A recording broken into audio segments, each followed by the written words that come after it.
All right. Hello, everybody, and welcome back to another episode of In Liberty and Health. It seems like the last week or so, I've gained a lot of new listeners and followers, and I want to give a shout out to Tom Luonga for that. He's sincerely just good dude with very, very interesting perspective and very, very well informed. And I appreciate him taking about 2 hours out of his day to talk with me on and off air. Um, so lots of interesting stuff going on lately, and my guest today, I think, is going to be very, very well equipped to talk about the media market, which is something that I like to talk about, perhaps from a different angle, and he comes from a little bit more of a different background. So I think we're going to meld very, very well together. We've spoken before on, I think, one or two different shows, specifically on 5 till Midnight, but I've enjoyed every podcast appearance he's done. He just did the Backlash this past week, and those very, very interesting dynamic. I love that show, and I love the people on that show as well. So before we get into today's show, I just want to do my usual shilling. Of course, go to tigerfitness.com to get all the supplements to get you all jacked and tan. I'm out of the strawberry lemonade branched chain amino acids, which is just my absolute favorite. I see somebody else likes this as well, so make sure you go over to tigerfitness.com and use code Kyle at checkout to let them know that I sent you. Deemed fit through the link below, and Fox and Sons coffee, use code Kyle at checkout. Oh, and for members of the channel, which you should definitely become for the lowly price of $2.99 a month, you can see the performances that we're going to be doing this weekend in the Common Crown. We're playing a 2-hour set on Saturday up at the Hazen Flea Market. It's going to be hot as shit. I'm going to be sweating my ass off, but we're going to be playing lots of stuff that we normally don't play out, lots of covers and stuff like that. So if you're into I don't know, maybe AC/DC, Alice in Chains. So we're going to be doing tons of stuff there. I'm probably going to clip some of it and put it on the channel, but you can see the whole performance for the lowly price of $2.99 a month. So I think that's all my obligatory shilling. Let's get into today's show about the new right wing.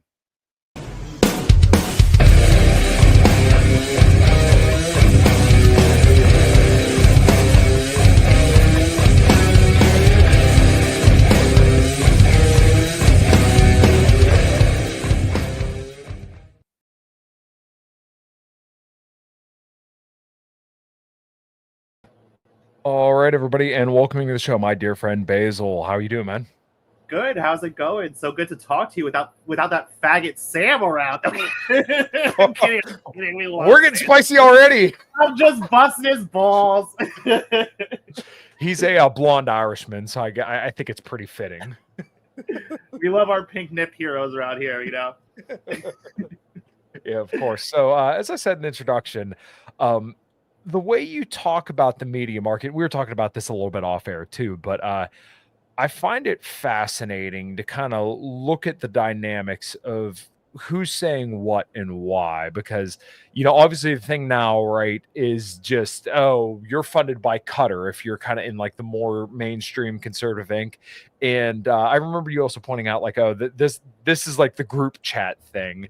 And I thought about this specifically when everybody was talking about like the whole Iran situation there, and every single conservative talking head all said Trump's been very consistent on this, and they're not wrong, but it's always ironic when you see the same take all come out at once. I'm like, and I didn't notice this until you started saying it, and now I start to see it more and more. I'm like, oh, that message got put out, and the people you're talking to are telling you, or that you're taking a check from, or you're trying to market to their audience. Somebody from up high said, this is the talking point. So the talking point, like I said, he's been very consistent on this. Steven Crowder, Matt Walsh, Michael Knowles, who else? All the stupid Daily Wire talking heads. So I've talked enough. Go ahead, Basil, take it away from my incoherent rambling. No, I mean, I love it. It sounds like to me you're every day becoming more and more literate of the media market, right? That's what I'm all about, is media market literacy from like an anti-left perspective. So, I was completely new to this. I thought, when I first came onto Twitter, I was like one of those COVID dissidents, right? I got forced online because they shut down the world and tried to force me to get a jab, which I didn't get. Shout out to my purebloods out there.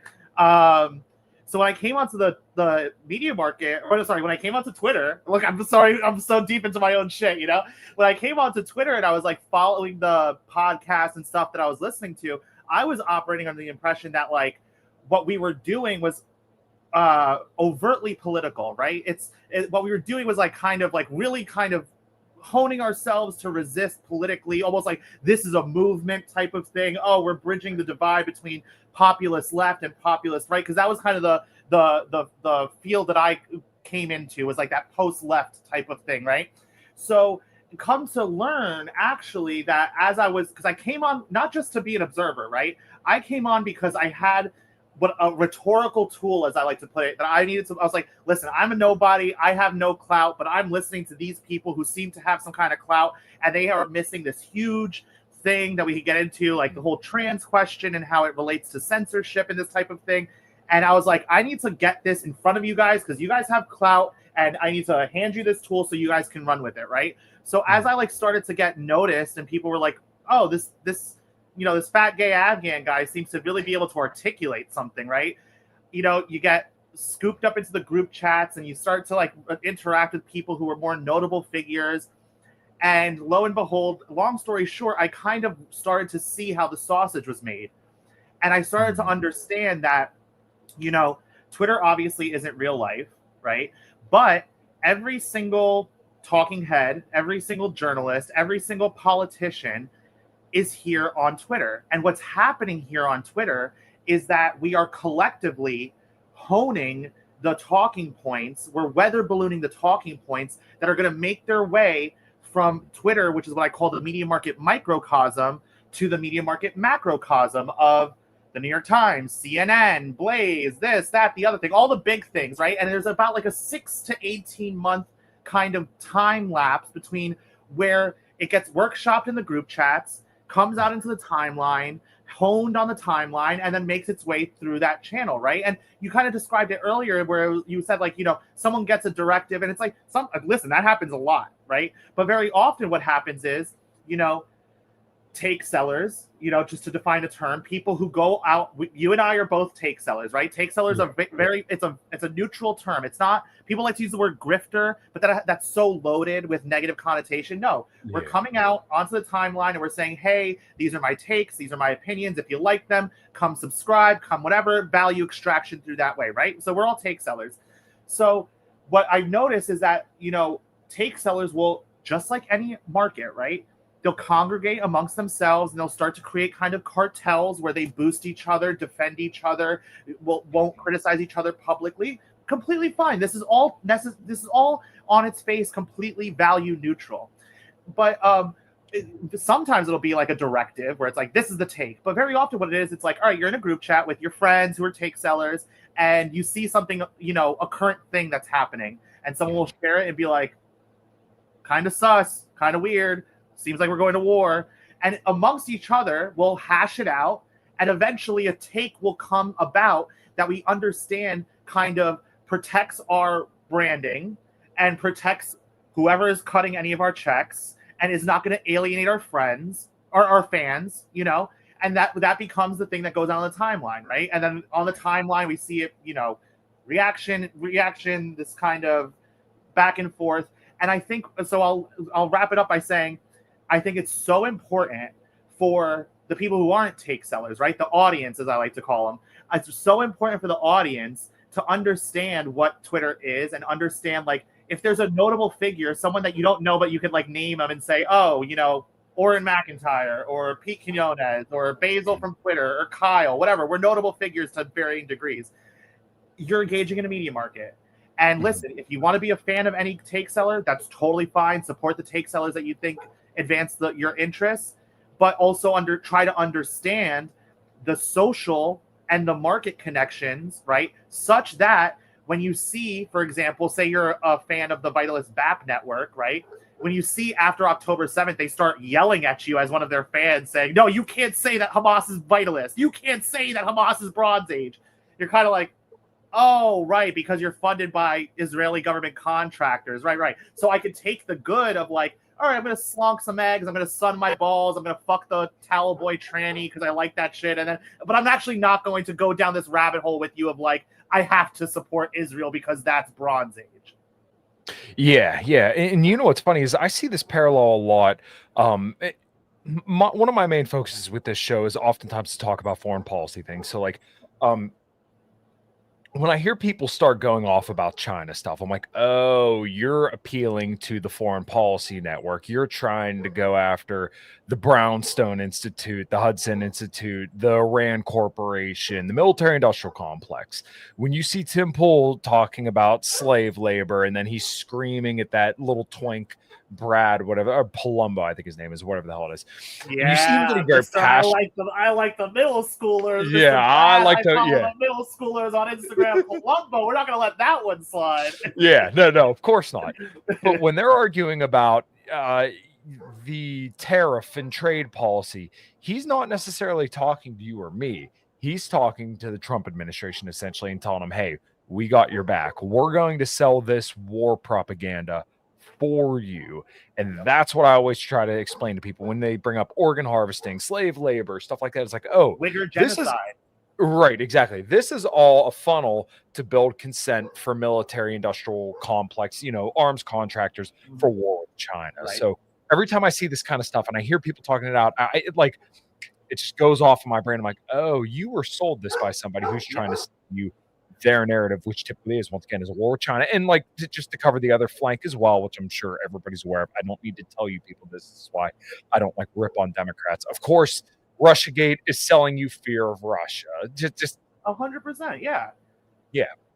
No, and I mean to pick apart the China's a great example, right? Because it's a little bit down the road, so it's not so caught up in like, oh, you're dealing all. Let's talk about China because it's the exact same dynamics, right? Yes. So from the kind of normie cons, the libertarian types, you'll get and these are all different microcosms, right? For me personally, I spend a lot of my time in the dissident right microcosm, right? The dissident right microcosm is bifurcated between Nick Fuentes and the Bapsphere. Those are the two overarching heavy fandoms in that microcosm. But there's all kinds of microcosms. You got the libertarians over here, and they got all of their notable figures. You got, that I know some of them, I don't know some of them because they interact. You got your fucking normie cons, you got your leftists, you got your socialists, you got your, resist libs, you got Tankies. your, tankies, Muslims, all the kinds of things, right? All these little niche little markets, right? That are all have the exact same dynamics of, notable figure take seller, group chats, fans, signal counter signal, all of the same dynamics that we'll talk about as we continue to talk about media market literacy exist in all of these microcosms, right? So for more of the libertarian normie con, whatever, you get this slave labor, tariffs, for the resist libs, you get the Wigger genocide. Oh, they're genociding the Wiggers, whatever, But for us, right, in the dissident right sphere, we get something even more retarded. We get, did you know that actually the Tibetan Buddhists were white? And did you know that actually the Han Chinese were ethnically white? All of this kind of weird ethnographies of Han China. It serves the exact same purpose, right? It's meant to destabilize, to create, ginning up a kind of hatred for the Chinese and desire to destabilize them for whatever reason, right? If you're getting Wigger listen, if you're a Turkic nationalist, right? Trust me, I'm sure there's a microcosm for them, right? They're going to say things like, oh no, you know what it is? It's the Muslims. The Muslim microcosm says things like, oh, we want Turkism from Turkey to Azerbaijan to Uyghurs, right? Same fucking thing. You want war with China, right? For the resist libs, it's like, oh my God, they're genociding the Uyghurs. We have to arm the Uyghurs to do war with China, right? For the whatever, it's like, oh, Taiwan. We got to go to war with China for Taiwan. For the esoteric Hitlerist, My Little Dark Age Baptist, it's oh, actually, we're doing this because of, esoteric Buddhism. It's like, okay, whatever. Either way, you want me to support a war for the defense contractors who are propping you up. Mm-hmm.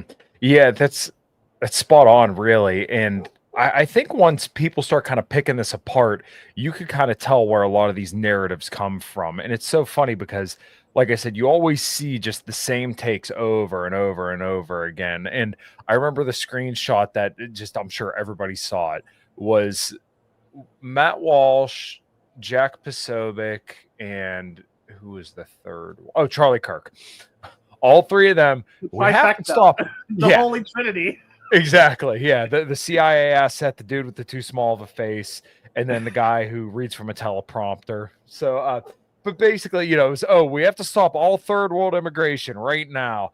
And Matt Walsh, it's like tough for me to read him because he comes off as genuine sometimes, but then you see stuff like that, and it's like, I can't believe that these three people had the same exact idea verbatim, not 100% verbatim, but damn near The verbatim. keywords, Yeah. right? There's all It was types like of a stuff. Mad Lib. I remember one time it was because I remember, well, this is gonna be really niche for the audience, but I remember one time there was a big kerfuffle of the dissident right because Passover Press put a tranny in their magazine, right? The key word there was either provincial or right wing ghetto, right? They're like, oh, you're a purity spiraling, you're in a right wing ghetto, or you're provincial for not liking this, right? So it's like these kind of stupid little buzzwords that they pick up in the group chat, and it's like they're not smart enough to be like, we got to diversify our rhetoric a little bit. Right. Okay, yeah. And I see where you're coming from with that, because it's kind of like, if you're in a right wing sphere, you would clearly recognize a transgender person as not part of this clique, because that's an affront to human nature. Let's be completely honest with you. This wasn't something I necessarily felt, I would say, 2 years ago, but now I kind of look at those kind of doctors and I think you're mutilating human beings. You should be thrown in prison for the rest of your life. If you're putting that in front of an audience like that, guys like us, guys like, Oren, Peter, whoever. More like guys like you. I'm not really the audience. I'm happy to stand outside looking in and being like, sure. I'm the But, guy at the window meme. Yes. The overall point is just that you would recognize something's off. Like exactly. Like, I have far left people on this channel all the time to talk about anti-war stuff because we agree on that. But like, when we would go down cultural roads, we could have that discussion and disagree, but just know, like, this is going to be where I stand, and I'm sure where you stand, you feel perfectly fine where you're at. When you're coming into something like that, like you said, with this whole centerfold of a transgender person, it's like, why are you presenting this to this group that is clearly like against this kind of stuff? It like begs the question. Exactly. Like, you're supposed to be an authority in this space, but you're introducing this kind of stuff that calls your credibility and your character into question. Then. Right, but and the thing is too, it's like when you said about Matt Walsh, it's like, I think he's genuine. It's like, yeah, that's totally fine. It's about I want so deeply to take the value out of it, right? To take the moralizing out of it, to be like, let's understand why, right? We know, they know that this is antithetical to what your audience wants, right? So it begs the question as to why it is in there, right? And so many people, when that happened, kind of did this kind of, I don't want to say low IQ, but kind of surface level, not very deep, like, ugh, fucking tranny, get this shit out of here. It's disgusting. Totally fine. I agree, but you're missing the actual point. The actual point is, why was he in there, right? And the reason why he was in there, I was one of the only people who was able to and willing to, was really more important, willing and able to point out, well, this tranny was in the magazine because the magazine's publishers sponsored the fashion show that tranny was featured in. The fashion designer and the publishers met together at Urbit, Portugal, right? So there's this whole media market connection, this whole social market connection between Passage Press, Elena Velez, Curtis Yarvin's Urbit, Red Scare, and it's what I call the Bronze Age Barry Weiss sphere, right? Because not only is Barry Weiss, as part of the Free Press, part of this patronage network, when you really break it down and you remove the aesthetics and you remove the branding, the lines that they'll police among their audience are completely indistinguishable from Barry Weiss. And you can see it today, right? You can see an account like Loki, which is this very prominent figure in the Bronze Age sphere, saying the exact same thing that Barry Weiss is saying on Fox News today, where actually bombing is not the same as a war. A war would be boots on the ground, so checkmate, And it's like, you are saying the exact same thing, but one of you will say the N-word where the other one won't, And there was one, Well, okay, so I'm glad you're kind of touching on this Bronze Age Barry Weiss network, because she kind of dates back to the whole intellectual dark web, which was just like such a, I don't want to say interesting, but just like a hubbub of pseudo-intellectual people who at the time seemed very intelligent and smart and they're revolutionary in this respect of like, oh, look at these people getting on big platforms and talking about, different ideas that you didn't necessarily hear in the mainstream. But then come all these years later, it's like, oh, you're all Zionists, like literally all of you. Barry Weiss is a literal Israeli lobbyist. So what's going on here? Because I think we found out ever since, more specifically like October 7th, it really kind of pulled the curtain back and you saw a lot of people where they stood on this issue. And you're like, oh, there's a lot more going on here than we realize. Like, this isn't an issue anymore that you could just say, yeah, I'm like ambivalent about it, which I still see people doing. It's kind of funny because, we're talking about Matt Walsh. He says, oh yeah, I don't care about this conflict. We just shouldn't fund it. I'm like, oh, I get that. I empathize with it. But the problem is this issue cares about you. It's not like you could just say, oh no, this doesn't matter. Okay, well, when we have speech laws and all this other stuff surrounding Israel, and they're also the one that gets, the majority of U.S. foreign aid, I feel like we have an obligation to say no, like this is bad, and especially what they're doing in Gaza and how the U.S. is implicated in every single inch of everything they do. That's something that isn't you can just be ambivalent about, in my opinion. And you see, like I said, so many people doing this, and I'm like, I don't like that. Like, there's a couple things, right? And I actually just remembered what I lost my train of thought about. But yeah, that's okay. To this, right? So okay, good. So I want to answer your question as to like after October 7th, why we're getting here, why it's important, that kind of mask off moment, right? But what I lost my train of thought about what you mentioned earlier was that you said that you would have leftists on here, right? And they'll agree with you about the anti-war stuff, but it's about the culture war, quote unquote culture war types of things where you kind of have to agree to disagree about. And this is a very important thing that I need the audience to understand, right? Where it's like, if you're pulling the lever for a Democrat or you're pulling the lever for a Republican, you're a liberal, right? We're either left liberals or right liberals, right? We're either vanguardists who are pushing the censorship forward, or we're rearguardists who are shoring up the gains of the previous vanguard, right? So for the left liberals, the Democrats, the way that they advance censorship is through the trans question, right? Through the inclusion of gender identity and expression in the Civil Rights Act. The Civil Rights Act is the legal framework upon which we are censored online through terms of service, or in our workplaces through HR departments, or in universities through Title IX departments, whatever. That is the legal mechanism by which we are censored, right? And that's how the left wants to advance that censorship regime. The right wants to advance the censorship regime through anti-Semitism laws, yes. Right?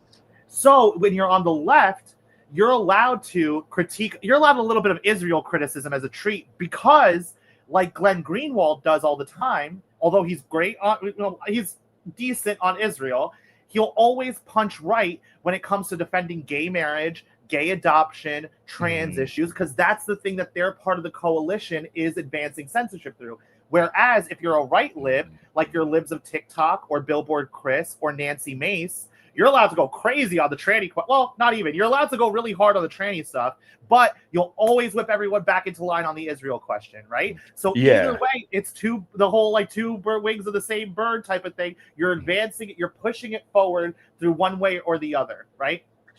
So now when we get to, now I'm going to answer the question that the thing that you brought about, like 10-7 and stuff like that, right?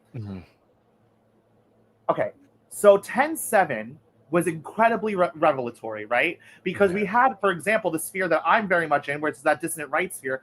We talk crazy, we say TND, we talk about crime statistics, we talk about race and IQ and all this stuff and blah, blah, blah, blah, blah.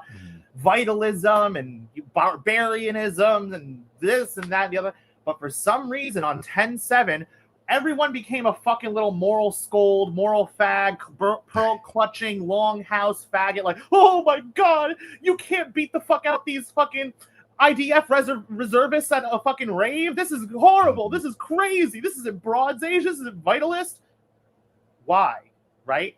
The answer to why is, if anyone in the audience remembers, a long time ago, back in 2015, there was this thing called the alt-right. Right? These people were explicitly white nationalists, white, whatever, and what I mean by that is that they had a critique of Jewish power and Jewish supremacism, right?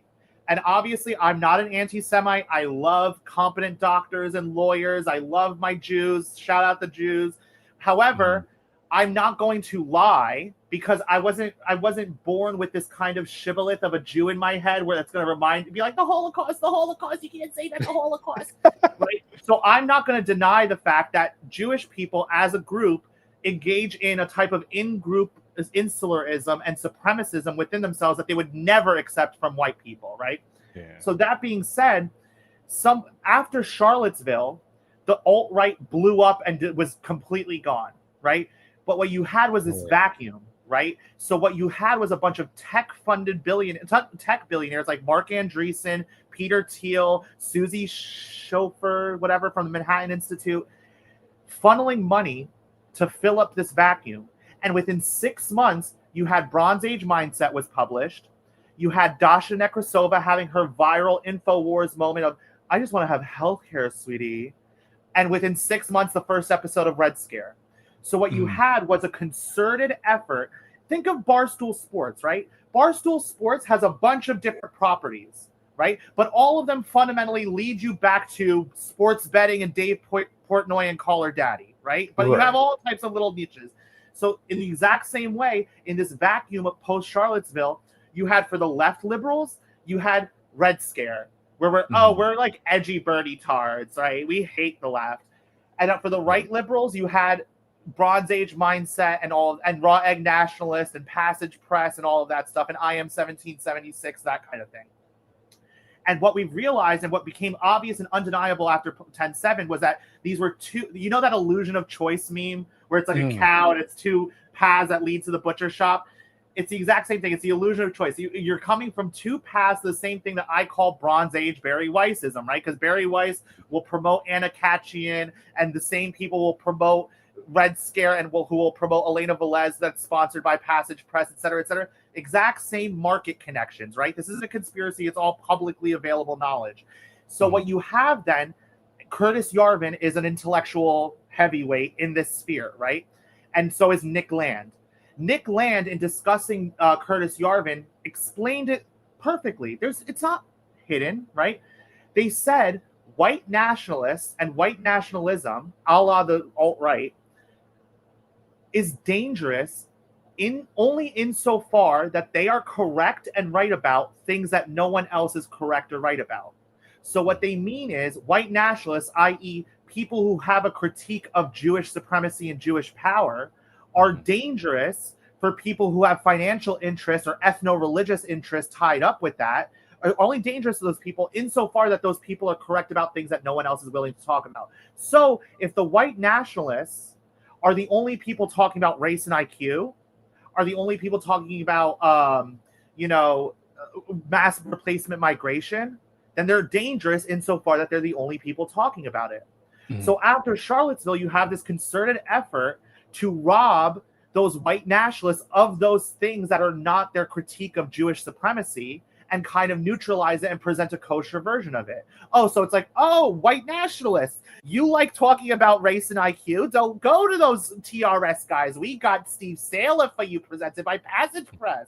Okay. Oh, you like talking about mass replacement migration? Oh, don't talk about those TRS guys. We got our own guys for you to talk about that. But don't worry, we won't talk about H1Bs. Don't be a low IQ. So and I want to make very clear that this isn't a type of quote unquote low IQ anti-Semitic critique where I'm saying, they're doing it solely because they're hand-rubbing ethno-narcissists. No, the reason that they're doing it is, sure, many of them are just hand-rubbing ethno-narcissists, but the fact of the matter is that people like Peter Thiel have a financial interest because they're tech defense rent seekers, surveillance contract, government contract rent seekers. They have a financial interest in selling their contracts to Israel, who buys a lot of their contracts through Palantir and Arendelle and the like, right? So they have an interest in giving Israel a carte blanche to do whatever it wants in the region because it just means more money is going to flow to them. So that's why these people who will tell you, don't listen to Basil, he's brown and he's gay, will then prop up sing the praises of Peter Thiel and prop up all of these Thiel-funded Indians, because fundamentally all of that shit, all of that Bronze Age shit is just branding to shove down your throat contracts for Palantir, contracts for Arendelle, contracts for, and let me skim off the top to advance my media career in doing so. Yeah, exactly. I'm going to go viral on this post supporting Trump, but though, hey, don't look. I'm not going to say anything about Palantir.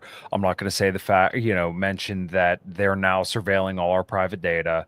And then now you start seeing people who are literally saying, oh, what? Whoa, we need Palantir because we need to know who's in this country and who's not. It's like, hold up here, man. I don't know if this is necessarily for the audience anymore, because why are you supporting mass surveillance? Like, weren't we supposed to be anti-government people? And I'm not like necessarily making the libertarian critique. I'm more so making the critique of we want limited government, right? This is what Trump ran on, is reducing government, reducing spending, reducing immigration. But now it's funny how like a lot of this stuff is conveniently flipped. And like, it's so hard to tell because Trump's all over the board and people find a justification for everything that he says, whether it be good or bad. It's like, okay, well, H-1Bs, there's now been a consistent line about H-1Bs. Are we getting mass deportations? So far, it doesn't look like it. They're saying, oh, we need to pass. Yeah, exactly. Right now, they're saying we need to pass the big, beautiful bill to get it. But like, I don't know. I keep seeing people counter-signaling Thomas Massey for saying, I'm for mass deportations, but we should just do it in a financially responsible way. And then people berate him for it. But it's like, this doesn't, I don't understand why we have to spend more money for this issue. To me, I think if they wanted to do mass deportations, they would do it. There'd be no questions. You don't need to pass a bill. This is literally like the whole, I'm trying to think of like a good example. Basically, like, we should need to throw more money at this problem and it's going to fix it. And then once again, all the take sellers, if you will, come to the defense of the Trump administration when they're not doing something they ran on doing. And now you have to do apologia for it rather than just saying like they fucked up. Nobody wants to do that. Throw money at it, because what does throwing money at it mean? Throwing money at it means giving more government contracts to the people who are propping up these take sellers who are telling you need to throw more money at it, right? And it's like, oh, we need to know who's in the country. I'm sorry. You could easily deport 20, 30 million people before we even get into a gray area as to who's fucking here and who's fucking not here, okay? Listen, go on the 4 train. There's 10 bitches with fucking Guatemalans with fucking kids strapped to their back on a fucking blanket selling chocolates and chicles. Let's start with them, and then if we got to figure out who's here, we'll figure out who's here. But it goes to the same type of thing, right? Where it's like, it's constant goal shifting. It's this constant fucking, every day is, because that's the thing. When your job is to just run cover for your benefactors, there's no need to be consistent. You say one thing today, you say the opposite thing tomorrow, and then the third day you pick up whichever one's more useful. And you say, look, I've been consistent the whole time. It's all just about getting from one day to the next, right? And it's the same type of thing where it's like, one day we're saying, okay, the Patriot Act was bullshit, right? It was sold to us on the premise of we're going to get the fucking brown terrorists, right? Whatever. But then, therefore, but the grace of God that Trump won. Right before Trump won the second time, you know who they were using the Patriot Act to target? People like you, white domestic terrorists, white people who would go to school board meetings and say, why did a tranny just rape my daughter? That person would be surveilled by the Patriot Act, right? So all of a sudden, because these people, and it's not because they're defending Trump, these people don't give a fuck about Trump, right? What they care about is using Trump as a fig leaf and a human shield to get Vance in, right? Because once Vance is in, then Palantir is in the presidency instead of just the vice presidency. And that's why Vance is always trying to do this kind of delicate dance, because he wants to try to inherit MAGA after. But the point, one quick point I'll make is that, like I said, the reason I came onto Twitter was because I was a COVID dissident, right?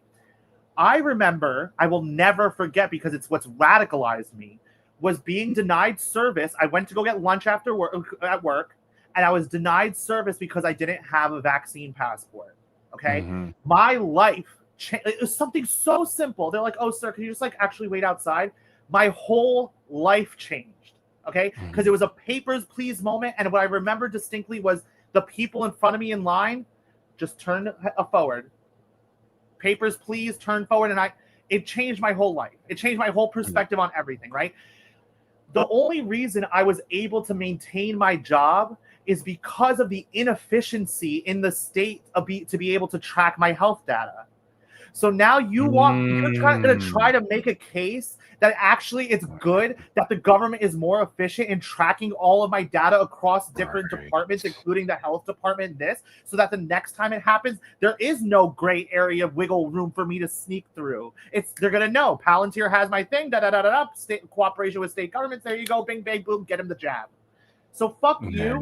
Fuck the horse you rode in on. I don't give a fuck if I sound like a brownoid, because I know you sound like a motherfucker who is saying we need to attack them over there before they attack us over here. We need the Patriot Act and blah, blah, blah, blah, blah. So go fuck yourself. Not me, of course. 100%. And, you know, I take this, I don't want to say necessarily personally, but I was never like the 100% anti-vaccine guy on like the rhetoric stuff, because like, and this is my caveat before I go pretty hard, but it's like, okay, for people over the age of 60, all data I've found seems to be pretty neutral. Younger men, don't do it, because the data seems pretty bad. That being said, my wife had to leave her job because of that specific mandate, right? I'll never forget, and she might still have it, a note that literally said, here, if the police pull you over, you give them this note that you have permission to go to work. To me, that was like, what the hell are we doing? And but now it wasn't a Palantir letterhead on it. It's based.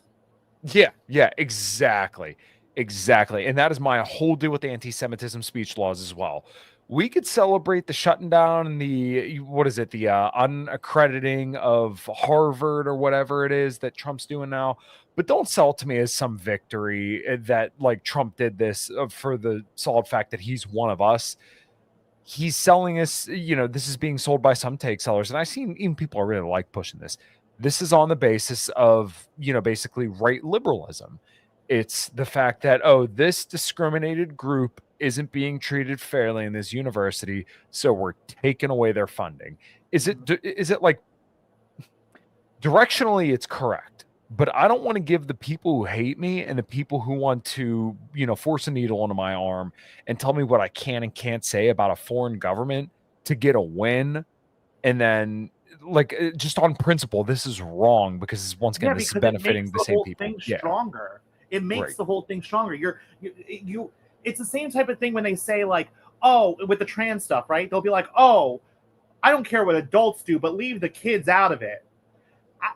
It doesn't matter. The left is very happy to make it so that you can't trans kids, so long as in the Civil Rights Act, gender identity expression is encoded, right? Because it just means that, all right, well, they just have to wait until they're 18 to be a protected class or whatever the fuck the case may be, right? But what ends up happening is, because you're getting rid of the most egregious part, you're actually making it more palatable. You're making it harder to oppose because you're actually strengthening it by making taking away the most odious, offensive aspects of it. Where it's like, no, the whole thing is rotten. Just because you cut out the most rotten part doesn't mean that it's now edible, you know? But they'll shove it down your fucking throat. Of course. So the one other thing that on the backlash that you talked about that like lit a light up, and I don't know why it never clicked for me, but when you were talking about kind of like sexual and gender identity, how it's protected under the Civil Rights Act, and like I should definitely be more well informed about like all the ins and outs of this, but though when you were talking about how like sexual identity is protected by law and you don't want that to be for you, and that really clicked for me. It's like, holy crap, we're talking about something so arbitrary, and I don't want to say it's undefinable, but like, how do you know somebody is gay? Like in California and New York, right? To throw a bone to more even normie cons, if you misgender somebody, you could be fined. Like if you're a tenant or if you're a landlord and you misgender somebody, you could be fined in the state of California or New York. That's strictly on someone's arbitrary decision of what their identity is at that moment. How do you know that? And then, like, this is such a ridiculous thing. Like, we shouldn't have any special protections for anybody under any laws because you have constitutional protections as an individual that lives in the United States as a citizen of this country. If you are a foreigner, then okay, we don't extend those protections to you because you're not a citizen of this country. But under the Civil Rights Act, You, Basil, and not that you necessarily do this, I'm you're a legally gay privileged man. over you. Exactly. Right. I'm a white, straight guy. I'm not a Christian, but I am, I'm a straight white guy who's married to a woman, right? Mm-hmm. Our daughter is going to be here in, about a month and a half. Oh, Mazel tov. My Thank you. Yes. My wife and my daughter will have additional protections that I don't have because they're Because they're women, women. right? So, right, when you look at this through like the Marxist lens, then okay, well, they're women, so they're already defended under one aspect of the civil rights law. You, Basil, you're defended on another right, and then so on and Brown so and gay. I forth. love, yeah. Yeah. No, I mean, so okay. So I actually take the Ann Coulter. So let's just say I really try to focus on things that are in political contention, right? Sure. What's actually up for debate right now, right? Mm. So when people say, "Oh, Basil, you bang on a lot about the fucking trannies, but here you are, a faggot, saying so," I'm like, totally true. However, the faggot question, sorry, the gay question has already been is not in political contention, right? Yeah. At this moment, at the state level, even at the federal level, the Equality Act is not passed. The expansion of the Civil Rights Act is on the basis of gender identity expression. 10 to 15 years ago, yes, the gay question was the bleeding edge of it, right? And I would have been here saying, no, sexual identities aren't real. But at that time, what they did was, I'm sure you remember, like back in the day on fucking like Sally Jesse Raphael or Oprah or Geraldo, it was all about the gay gene, the gay gene, the gay gene, right? We were talking about Ellen coming out and fucking Matthew Shepard and all this shit. Matthew Shepard was gay Floyd, right? Gay George Floyd. It was like that kind of fake narrative to push forward the expansion of the Civil Rights Act. So at that time, right, they kept everyone on a hamster wheel talking about, oh, are you born this way? The gay gene, blah, blah, blah, blah, blah. Meanwhile, the political apparatchiks are working overtime behind the scenes to get sexual orientation codified in the law, right? And then the second it was, no one gives a fuck about talking about a gay gene anymore. No one fucking cares about that shit. Now what we're talking about is, oh, brain scans and, oh, bathrooms and sports. All that shit is downstream of whether does a person have a gender identity and should it be recognized in law? The answer to both of those questions is obviously no, right? But it goes back to your whole, like, the difference between, when I use the trademark symbol a lot, right? Online. I use the TM. And I use that for Black TM, woman TM, gay TM, trans TM. And what I mean by that is to say, I'm not talking about people with African ancestry. I'm not talking about females. I'm not talking about guys who fuck guys, and I'm not talking about cross-dressers. I'm talking about the people who fall under those categories, who then take the extra step of adopting for themselves a political identity that is protected under the Civil Rights Act. So now why I brought that up was to say, I like to focus on what's in contention, and repealing the Civil Rights Act. Of course, yes, let's repeal the fucking Civil Rights Act. But no one's really talking about it in terms of like a cognizable political coalition that's saying, as a plank, we're doing this, right? So I take the Ann Coulter position on the Civil Rights Act. I say when the Civil Rights Act was passed, right, whether you agree with it or not, it was meant to address the legacy of slavery for foundational Black Americans, right? Whether that's still relevant today is an open question, blah, blah, blah, blah, blah. But that's what it was meant for. However, since its passing, it's been expanded over and over and over again. So you had that fucking that fucking goblin, Ruth Bader Ginsburg, in the 60s and 70s, expand it from it went from foundational Black Americans to all racial minorities. Then to create a protected class for women, and then to create a protected class for sexual orientations, then to create a protected class for trannies or whatever. And for each of these instances, what's happening is you're creating a client class, right? That is able to, among the pool of females, a client class who are going to adopt for themselves that political identity of woman, who are then able to take advantage of those legal privileges, right? And act as foot soldiers to defend it, right? So they're going to be like, you can't be sexist in the workplace. You can't discriminate based on sex. And by doing so, create further censorship, because now HR departments, you can't have sexual harassment in the workplace. You can't discriminate against women. You can't goodbye free association, right? And further with the gays and whatever, and et cetera, et cetera, et cetera. And so when it comes to like what you talked about, where it's like this kind of who's to say, who's to know, I've been celibate for 3 years, right? As a religious, because I'm Muslim. I'm not a good Muslim, but I choose to because, I'm not. I sin enough, right? I'm not trying to rack them up. So who's to say my subjective same attractions that defines who I am? This is lib bullshit. Any Orthodox Christian, any Orthodox Jew, any Muslim knows exactly what I'm talking about. You love this, you hate the sin, but you love the sinner, right? You don't adopt for yourself the identity of your sin, right? You don't say, oh, because I committed sodomy once or twice in my life, I am now this different type of person. I'm a gay man, right? But if the Civil Rights Act is such that by me saying I am a gay man, I become legally privileged over you, well, now I have an incentive to do so, right? And in this exact same way, it's like cross-dressers have always existed.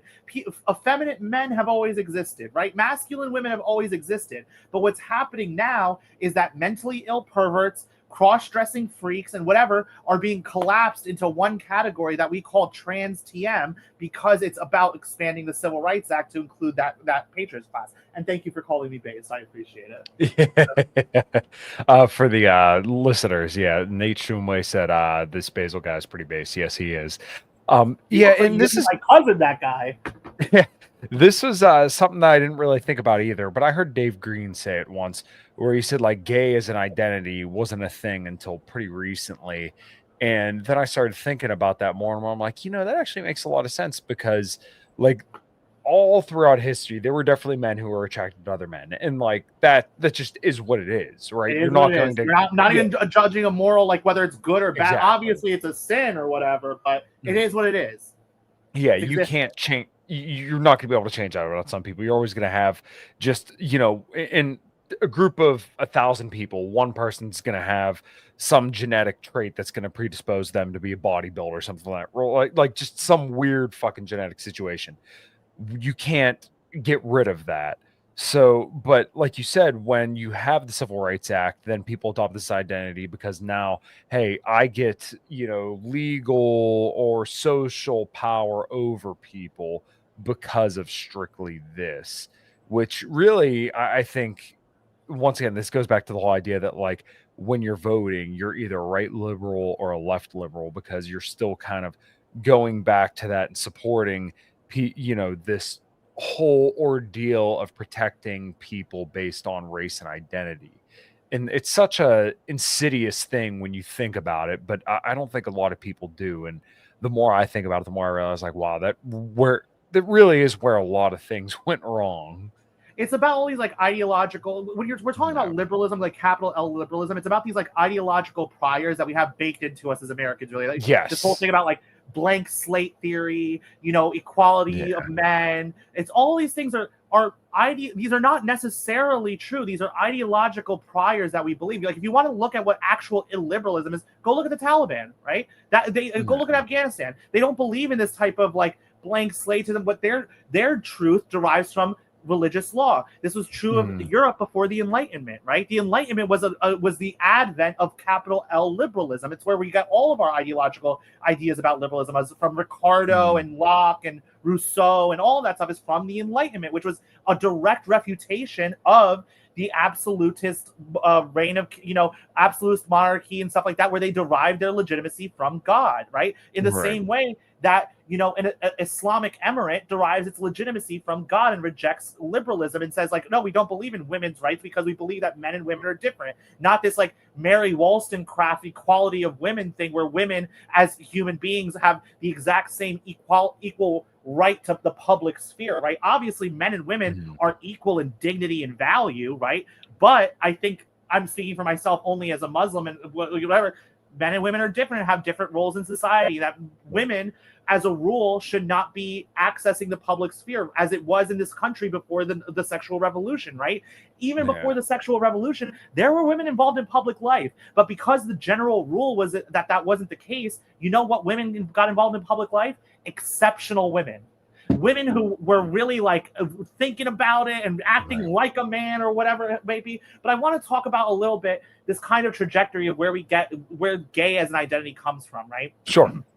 And, this is something where in the dissident right, there are very few people who come from the dissident right, from the kind of perspective that I come from, right? A lot of people who get there because they read people like Evola, they read Curtis Yarvin, they read Nick Land, you know, they were a Nazi or something, whatever it may be. I got here from being an anti-left Marxist, reading Marx, reading Lenin, reading Foucault. And the reason I bring it up is because of Foucault. Foucault's history of sexuality was very formative for me in understanding this, right? So what we have is, for all of human history, right? Like we said, there are people who have fucked the same sex, right? And same-sex attraction is not always exclusive, right? I'm mostly exclusively same-sex attracted, right? However, same-sex attraction could also be situational. It could be habitual. It could be occasional, right? Where it's like the whole phenomenon of prison gaze, or something where it's like, oh, I saw a towel boy. I'm a normal guy, but something triggered in my brain for half a second. It's all situational. It's based on a certain situational thing. It's not exclusive, right? So it was always about the act. It was about the act of being a crime, of being a moral failing, right? And this was the way it was until like the 19th century. Right? And around the 19th century, because of liberalism, right? Because of the myth of the rational actor, the myth of the blank slate, right? You have to then start to start trying to explain why certain people aren't able to compete in the market, right? There has to be some sort of thing. Oh, it's because of discrimination based on their race. Oh, it's because of discrimination because they're a woman. That explains why they're not able to compete with, as a rational actor. So that way the state has to then come in and level the playing field. So it's in this context that around the 19th century, we have things called homophile societies in London, in New York, in Boston. Think of Oscar Wilde, this type of person, right? Who's like, kind of very openly flaunting it, kind of wink, wink, nudge, nudge. And what they start to try to do is they want to normalize it, right? But really what they want to do is they want to decriminalize it. And how they do that is by saying, oh, look, this is not a moral failing. This is actually a mental illness. Right? So we have to have some sort of compassion for these people, some sort of whatever. And in that moment, the homosexual as a person was born, right? Because prior to this, homosexual would not describe a person, it would describe an act. Is this act homosexual or heterosexual? Is it same sex or opposite sex? But in creating this mental illness of the homosexual, someone who committed sodomy here or there once in a while now became a homosexual, something taxonomically different from a regular person, right? And then eventually you go through the thing where after the sexual revolution, you have gay liberation, where they say, actually, no, we're not mentally ill. Despite all evidence to the contrary, we're not mentally ill. We're just like you. Actually, we're just like you, but we need to have social protections and legal protections. And in that moment where the sodomite became gay, TM, normal men became straight. Straight is a sexual identity just like gay is. You're not straight. You're normal. Okay? You're not cis. You're normal. Cis, calling yourself cis is being just as much of a tranny as calling yourself a tranny, because you're saying, I have a gender identity that aligns with my sex. No, buddy, you don't have a fucking gender identity. You're just fucking normal. You're not straight. You're just normal. I'm deviant, whatever. And for me, it's beneficial because, like, for example, just a couple weeks ago, when captive dreamer Jeff Martin doxed me and posted my place of work and said, oh my God, this guy's a Nazi, whatever. And I started getting emails to my work saying that I'm a Nazi and that I'm a white supremacist and whatever. Guess what I'm going to do? When I'm in HR, I'm going to, listen, girl, yes, God, hunty, yes, God, Allah Akbar, baby, I'm brown and gay. Because I can, and I'm going to defend myself. It's a rhetorical shield. It's why I'm able to say so much of the thing that normal men without racial or gender or sexual identities would get fucking destroyed for. Because at any moment, I could pick up this sword and shield of being brown and being gay and defend myself. I could also, if I wanted to, start attacking people to my right, being like, oh, you have a problem with a take of mine? you're racist, you're homophobic. I have Right. never done that, and I would never do that because I hate the left and I don't want to empower it by attacking people to my right. But that's why people are distrustful of based gays and based women and based blacks, because we all know that at any point we could fall back to that liberal identity category and weaponize it against the right. And anyone who denies that is a liar and is being subversive. At least I'm telling you straight up, listen, I know that, and if you see me doing that, call me the fuck out. Yeah, you know what's funny is that I think I've internalized that so much, because when I see women who are like super hardcore right wing, it's like, okay, you're saying a lot of the right stuff, but I'm weary. I'm patient, but I'm weary. Mm-hmm. Usually most women, and my wife is, definitely one like this, just apolitical. I don't really care about your As politics. they should be. The good ones usually are. Yeah, exactly. So, but yeah, same deal. When you see, otherwise you're going to be Ashley St. Clair, right? And you're going to say a lot of interesting, but then these right wingers are saying repeal the 19th. We have to censor them. We have to kick them off the internet. Look at you. You're defending your woman TM political category by making a boogeyman out of this meme. No one's repealing the 19th. No one's talking about repealing the 19th. It's a fucking meme. But because it's never going to happen. Yeah. It's never going to happen. But because it's used to tell you to shut the fuck up when you have a bad take, you want to censor people to your right. She's picking up that sword and shield of being a woman TM and attacking people to her right. She should have been fucking jettisoned off the fucking reservation at that moment. Yeah, well, yeah, exactly. And she also has the other identity that is forbidden to talk about. Obviously, it's just her being a Jewish woman. Being a Jewish woman at any time. I thought you were going to say Canadian. But basically, she can say it. Yeah. I don't like all these anti-Semites. Yeah, oh yeah, it's the Canadians. The Canadians, the Qataris. Yeah. Listen, Qataris, if you're listening, the Cash App is $$ Barebactarian. Yeah. Well, my name's down here as well. So yeah, if there are any Qatari checks floating out there, I could use some. We're gonna be we're gonna need a little. We're doing it for free. Yeah, exactly. You see this all the time, and like this whole term woke right, I find to be so tedious and so dumb, because the people who it should apply to are the ones that are applying it to people that it doesn't apply to. And I don't even use the term woke at all, because like it's so meaningless at this point. But like, okay, if anybody should be called woke, right, it should be the people who are saying we're trying to protect people on the basis of their identity. And we're trying to cancel you by calling you anti-Semitic. Right. Replace anti-Semitic with racist or sexist or bigoted or whatever. You're the woke one.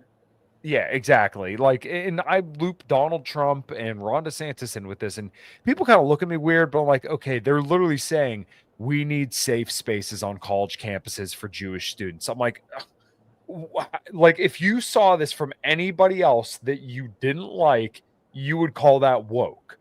I don't use the term, but I'm saying if we're going to have a term, the people that are saying that we need safe spaces on campuses for our chosen grievance group, then I'm sorry, you would fit that definition of woke if you just ad-libbed out Jews for trannies, right? It's so dumb and it's so tired.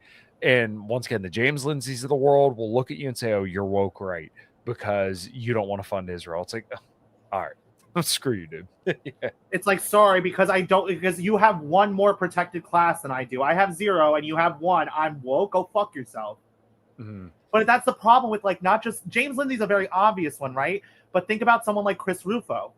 The whole Manhattan Institute project, Chris Brunette did a lot of great work on this, where they got rid of Christine Gay, whatever, President Gay of Harvard, right? By saying, oh, this is a huge win for us because she's anti-white or whatever. No, you got rid of her because she's anti-Israel, or because she's critical of Israel, right? The person that they replaced him, Chris Brunette, in his story, told about how there was another person that he was going to go after. It was Bill Ackman's wife, for the same reason, for the plagiarism thing.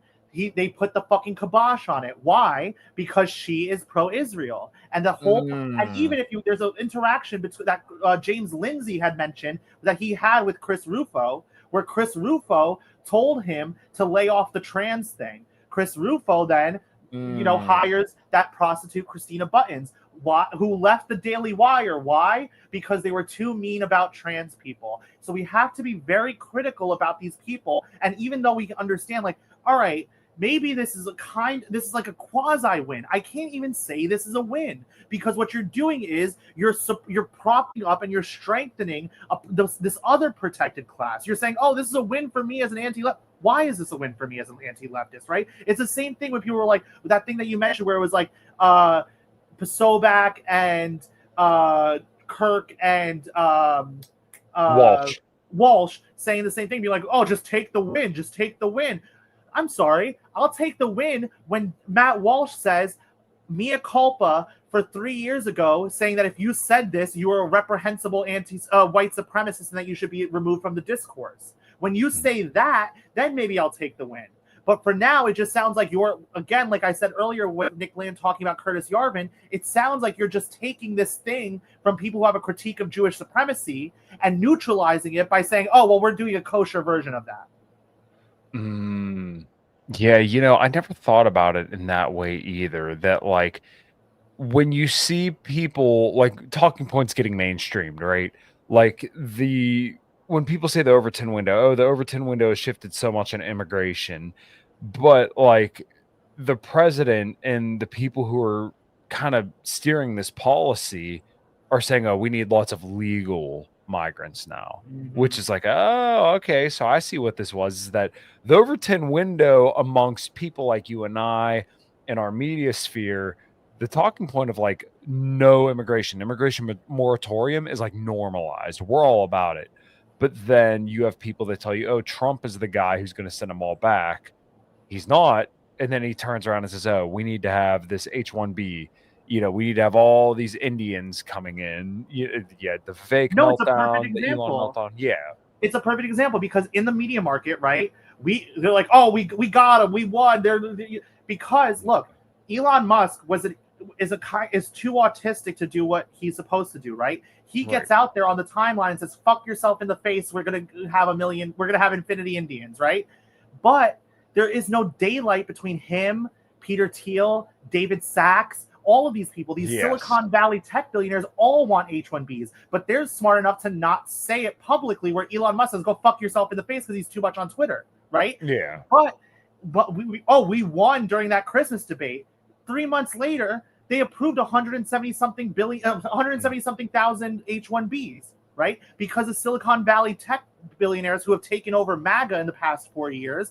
That's in their interest. So they'll have us be on a fucking little hamster wheel where we think we won in the media market. Meanwhile, in the actual halls of power in Congress, nothing has changed. Where are the mass deportations? What they're giving us is ASMR videos and little Ghibli edits of crying fat Mexicans. Meanwhile, there's no mass deportations. And I say all the time, it's like, I'd rather have millions of people shuffled out of here quietly and never see it, as opposed to getting some fucking red meat for me to jerk off to about like, oh, the ASMR video. Meanwhile, every time I get on the fucking 4 train, there's the same amount of fucking Guatemalans who are going to go to a 4-star hotel where they get turned down service every fucking day.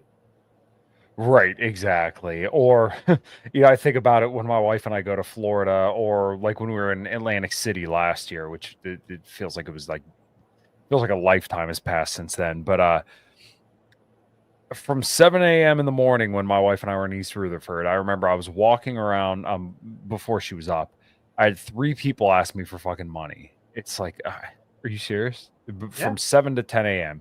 When we're down in Florida, riding around on the tram, going around the airport, it's like, half these people don't speak English. When you go to, I live in fucking small town Pennsylvania, right? Going to a Charlie's that just opened up not 6 months ago, I want to say, there isn't a single person in there that's white. They're all Mexican or Guatemalan or something like that. They hardly speak English. And it's like, this is like the fucking country.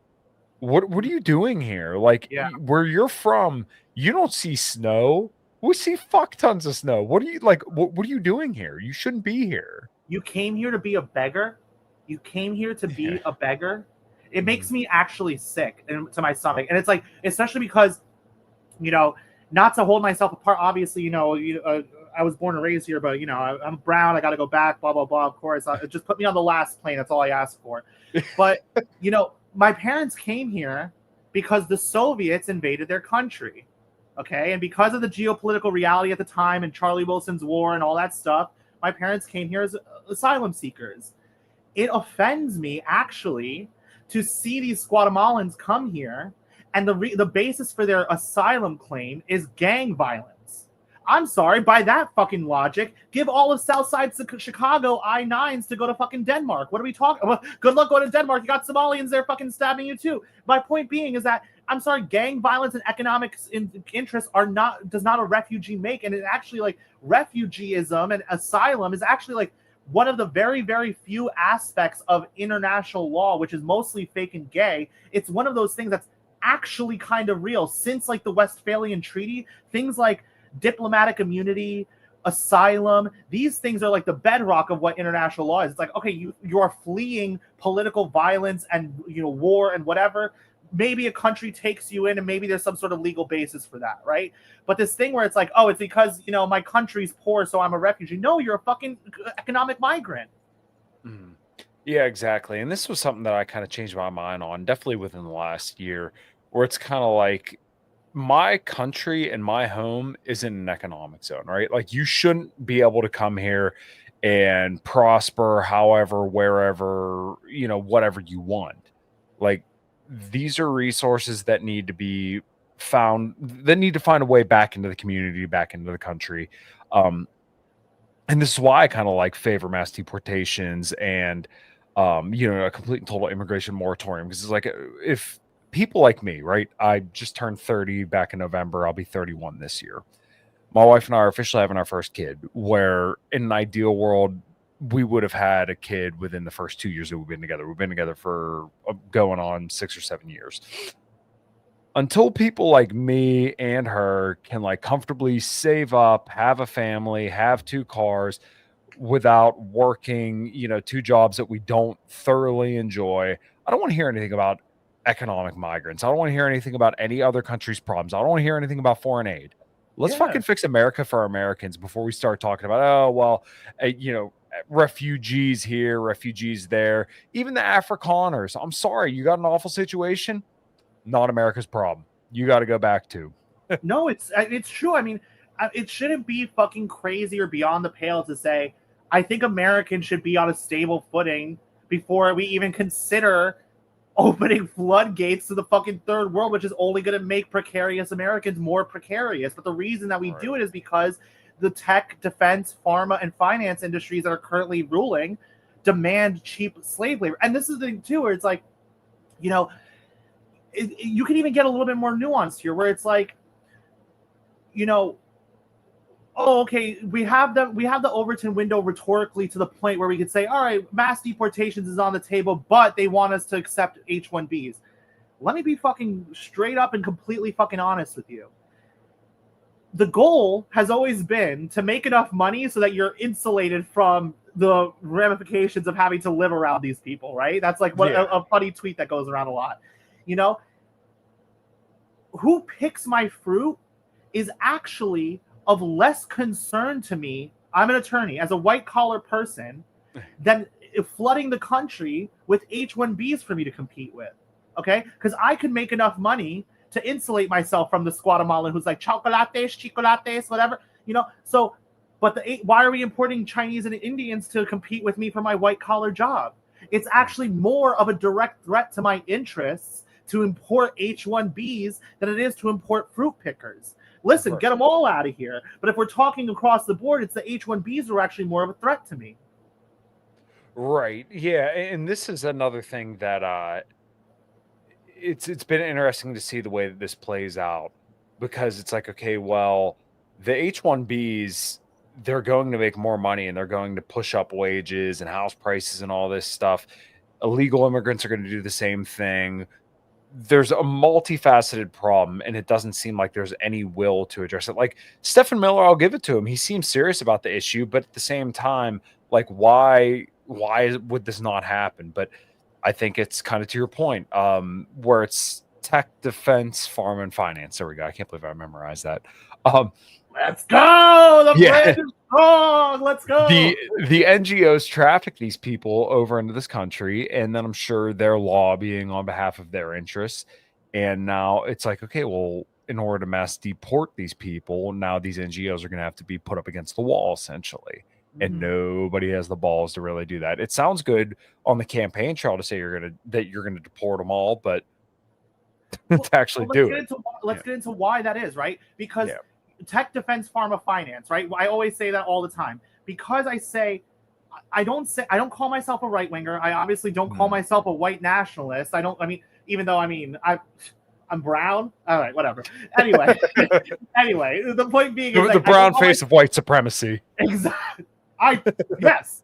But like, I don't call myself a right winger. I'm not a social conservative at all. Like, I'm a fucking hedonist, right? But the point being is that, like, I have to be in. So I'll get to that in a second. The reason why I say tech, defense, pharma, finance is because I say the only extant political coalition that exists is the left. That's why I call myself an anti-leftist. I don't call. There is no such thing as the right. It doesn't really exist in the form of like a political coalition. When I talk about the left, I'm talking about tech, defense, pharma, finance as the industries that fund cosmopolitan PMCs, professional managerial class people, and the aspirants there too, who work in those NGO sectors, right? Who work in these kind of laptop job, make work jobs, who are in coalition between them, the PMCs, and I'm a Marxist, the lumpen proletariat, right? These migrants, these vagrants, these OnlyFans prostitutes, these welfare recipients, these bums, these whatever, the people that they let out of the prisons, right? When it's always these Soros DAs catching and releasing, that's a coalition between the PMCs who vote for the DA and the lumpen proletariat criminals who get let out all the time to terrorize normal working people, right? So that's a political coalition. You got your funders, you got your constituent parts, you got how the money is allocated because those tech, defense, pharma, finance industries fund the NGOs, which hire the PMCs who work to like, oh, we're doing, gay advocacy, or we're doing homeless shelters, or we're doing suicide hotlines, or we're doing whatever it may be. The Trevor Project, this, that, the other fucking thing, right? That's a political coalition that has a patronage network, a client network, money flows through it. There's no analogous aspect to that. So there's only the left. There's little pockets of anti-left action, right? Of people who try to roll back the Civil Rights Act, who try to advocate for mass deportations, this type of thing. But that's it. There's the left, little pockets of anti-left action, and no everyone else, right? So when I say, like, I'm not a social conservative, right? But I know if I want to be an anti-leftist, I'm going to be in political coalition with social conservatives, right? So the point is, I don't give a fuck who you fuck. I don't give a fuck how you dress. I don't give a fuck any of that shit. So long as you don't use who you fuck privately to punch right by saying, whoa, you want to overturn Obergefell? Well, I fuck guys, so you can't do that. No, go fuck yourself. You're running cover for the left, right? Gotcha. So I have to understand that it's like whatever I may or may not get up into in the shadows, I'm not going to, like I said, adopt this gay identity to punch right against social conservatives, right? And we see it all the time.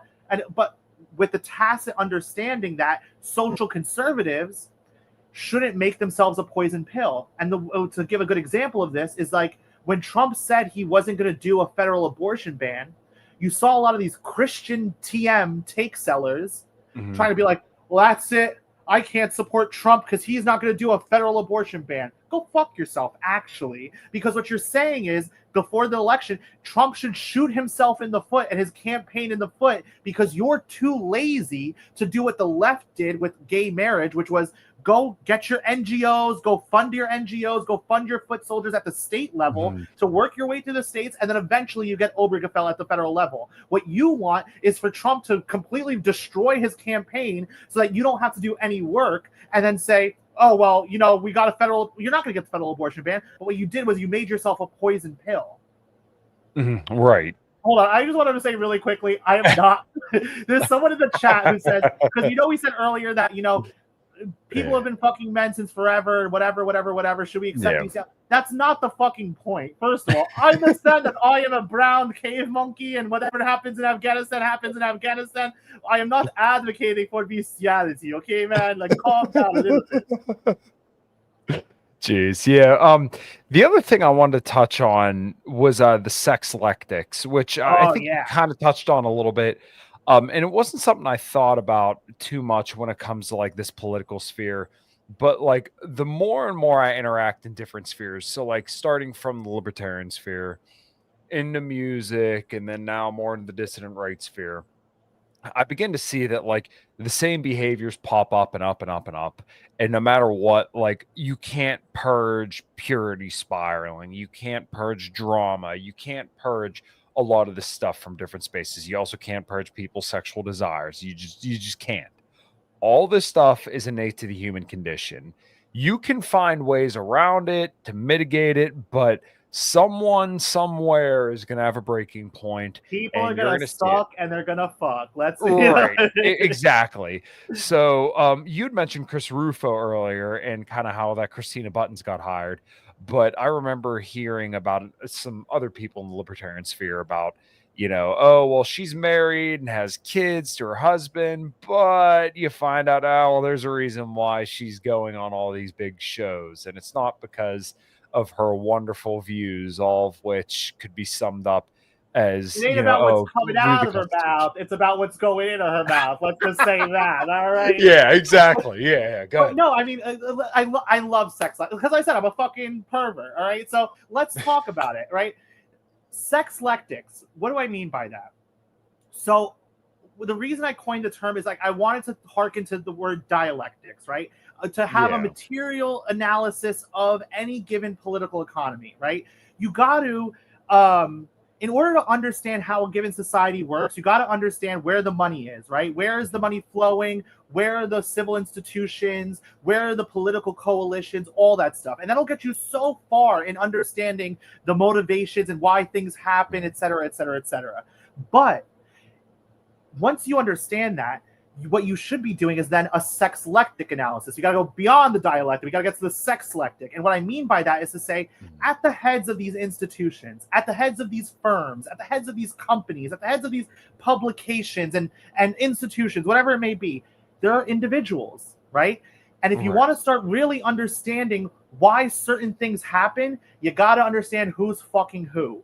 Who's in whose DMs, who wants to fuck who, all of that shit. And then you could start really kind of understanding why things are happening the way they are. Because like you said, sexuality is part of the human condition. People are going to suck and fuck. And as long as there's been this type of shit, there's going to be this kind of sexualized patronage where people sleep their way to the top. And it's not, let me break it to you, it ain't just women.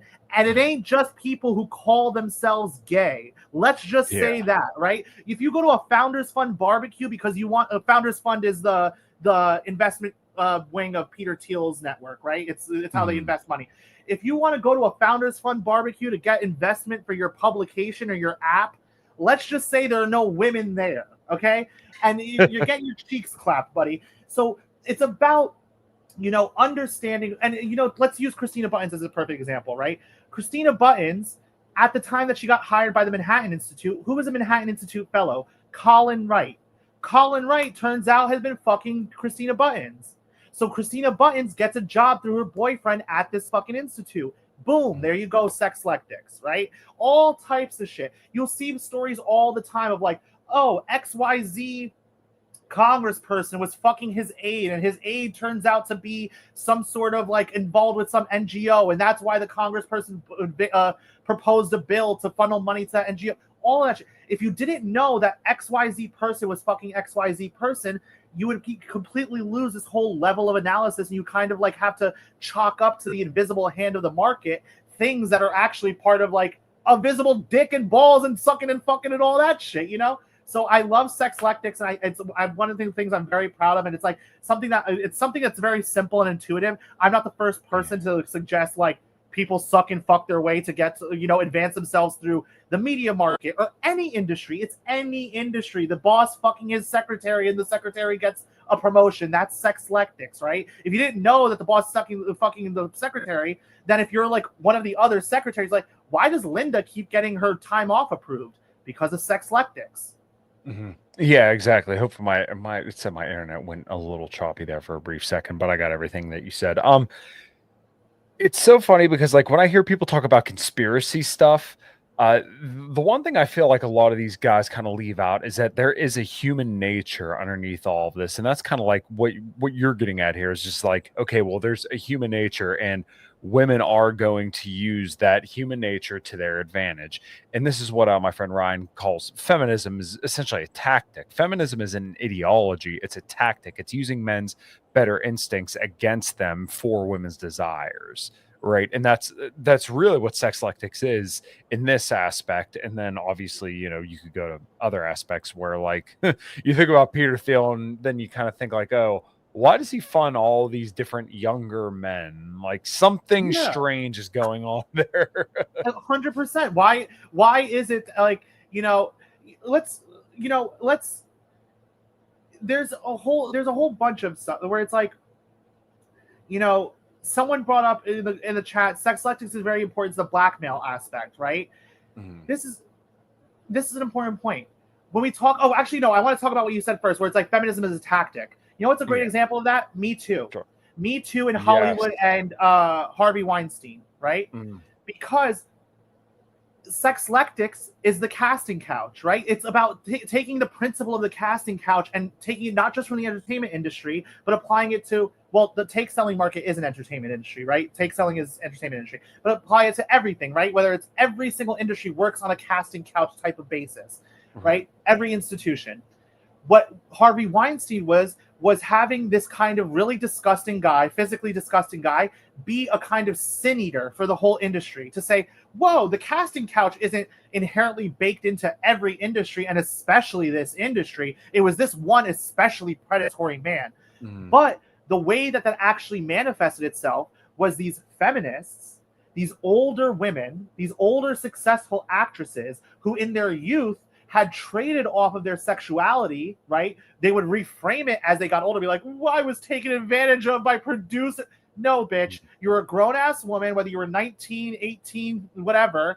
You were a grown-ass woman, and you traded on your pussy to get ahead in your industry. You weaponize Sexlectics to your advantage. But now, as the tides are kind of shifting, what you saw was an opportunity to pull the ladder up behind you. So now you're a 40-year-old woman decrying the crimes of Harvey Weinstein, but what you're really doing is you're pulling up the ladder behind you so that the next 18-year-old cannot do what you did, because now all the producers are scared of being like, hey, you want the role? I got that clock. So they're not gonna be able to do that, and they're not gonna be able to take advantage of the same sexlectic feminist tactics that you were able to. So it becomes this kind of market kind of gilding where it's like, we're going to protect our advantage. And then you got all these old bitches in movies now where you got fucking that movie Daddy's Girl, where you have this fucking Nicole Kidman is 50 years old and fucking a 20-year. It's like, why am I living through these fucking menopausal women's sexual fantasies? But then one quick thing is that Nate brought up in the chat, where Sexlectics has a lot of aspects of this blackmail thing, right? And that gets in from, forget Weinstein, we get into Epstein. Such similar names, these people. Anyway, but we get into this thing where I say all the time, there's this weird kind of aspect, and this is why I'm so adamant about understanding the left as a political coalition, because if you don't understand tech, defense, pharma, finance, and the censorship regime and how it works for them, you can so easily get lost in the sauce where it's like, it's the Jews, or it's the globalists, it's the Democrats. It's not the Democrats, right? There's no difference between Nancy Pelosi and Mitt Romney. There's no difference between Lindsey Graham and Chuck Schumer. Those people, Lindsey Graham and Mitt Romney, I call them GOP leftists, because they're advancing the interests of that same left, that political coalition that we called the left, but from the other political party, right? So when you don't understand the left, you get lost in the sauce of like, oh, it's the elite satanic pedophiles. Listen, I live in a working class neighborhood. I could throw a stone and I promise you I could hit 3 motherfuckers who are on the sex offenders registry, right? What makes you think that at the highest levels of power, where there's unlimited money and no accountability, that motherfuckers aren't getting into the most depraved shit that you could fucking imagine. They do it here where there is actual risk, right? And then you add on to that we live in a theater kid occupied government. These people have a flair for the theatric, so they're not just gonna fuck kids like in their basement like they do here in a working class neighborhood. They're gonna get a fucking island or go to the woods and burn an owl in effigy or whatever it may be.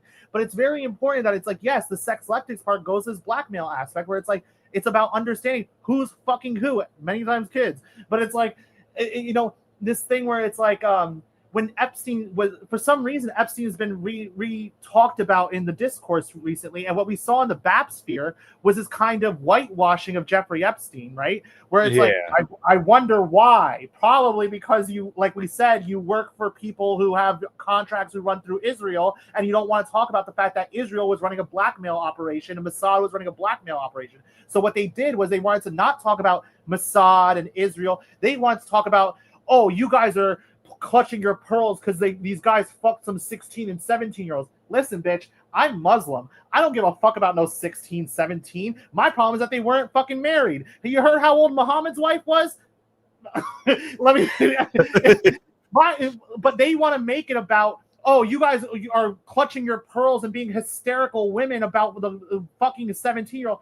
No, bitch. You want to talk about that aspect because you can't talk about the Mossad Israeli aspect. And meanwhile, this whole time where you're kind of truncating the discourse between this false binary of like talking about fucking 17-year-olds and the Mossad aspect, there's this whole aspect of it that we never talk about, which is Jeffrey Epstein's connection to transhumanism, where he had like that ranch out in the Southwest where he wanted to make clones of himself. And you know why we never talk about that? Because these people, the Silicon Valley contingent, are all fucking transhumanists. That's why they like Caitlyn Jenner. That's why they like trannies. That's why they like Brian Johnson, this whole biohacking, because simultaneously, while they're extracting rents from the government for their government contracts, in the private sector, what they've been doing for 30 years is saying, listen, VC guys with too much money and not enough imagination, the singularity is just around the corner. We're going to biohack immortality any day now. Just fund my Brian Johnson-esque fucking venture, whatever, you know? And they extract billions of dollars over the last 30 years by convincing these people that transhumanism and uploading yourself to the cloud and living forever and all that shit is just around the corner. So that's why they don't ever want to talk about Epstein from that perspective. Damn. Basil, I think this was a fucking good one. This was a good one. Nice. Well, I'm glad we could bring it about. I think that's, if anywhere, I think that's probably a decent enough place to wrap it up. There will be future conversations. I'm absolutely sure of it. So, is there anything that we didn't touch on? And if there is, feel free to touch on that. And if not, give your plugs where everybody can support you and all that good stuff. Well, first of all, thank you so much for having me. I love it. I love being able to, you know, chat with a white man any day of the week. Actually, the one last thing, just one sentence that I'll leave the audience with is, it is a pro-white, pro-American, pro-mass deportation position to normalize relations with the new Afghan government. We have to every time you read a story about some Afghan migrant who's like raped a child in Europe or some bullshit, or recently in America shot a cop, all this bullshit. There's no such thing as our allies in Afghanistan. Our allies are people who are traitors. Imagine if the Chinese invaded America and we started having a bunch of people who are translating for them, okay? All of them need to go back, but in order to do so, we need to normalize relations with the Afghan government because the reason that they have an asylum claim is because our government treats the current Afghan government as a terrorist state. So we got to normalize relationship so we can send them all back, and I promise you I'll go on the last plane. So, that being said, you can find me on Twitter at Bazillion Thought. I'm also at Barebactarian on Substack, but it's mostly Twitter. It's the Twitter stuff. Beautiful. Well, Basil, thank you so much. And I know I originally asked you to do it kind of last minute, and we were able to kind of rearrange. And, you know, I think both of us should have went out and stolen bikes to celebrate Juneteenth, but that's neither here nor there. I forgot to loot. Oh, damn it. Next year, I guess. Next year. Well, maybe we'll have you back next year on the next Juneteenth, and we can we could just chant TND the entire time. Inshallah, inshallah. Yeah. All right, Basil. Thank you so much, everybody. Thank you so much for listening. I would tell you my schedule, but I don't know that. But if you're in the southwestern Pennsylvania area, I know we're at the very closing hours here. If you're near the Hazen Flea Market this weekend, we'll be playing there. Or if you're near Jurgles, we'll be playing there Monday. So, everybody, thank you so much for hanging out. Until next time, take care.